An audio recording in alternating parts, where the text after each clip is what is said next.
মোহাম্মদ সাল্লাল্লাহু আলাইহি ওয়াসাল্লামের জীবনের শেষ মুহূর্ত।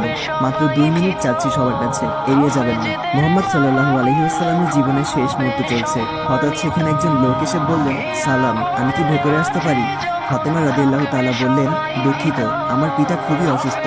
ফাতেমা রাদিয়াল্লাহু তাআলা দরজা বন্ধ করে রাসূলের কাছে গেলেন। মোহাম্মদ সাল্লাল্লাহু আলাইহি ওয়াসাল্লাম বললেন, কে সেই লোক?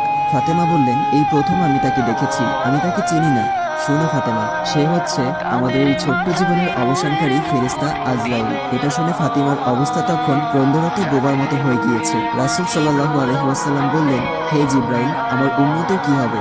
আমার উম্মতের নাজাতের কি হবে? জিবরাইল আলাইহিস সালাম বললেন, হে রাসূল, আপনি চিন্তা করবেন না, আল্লাহ ওয়াদা করেছেন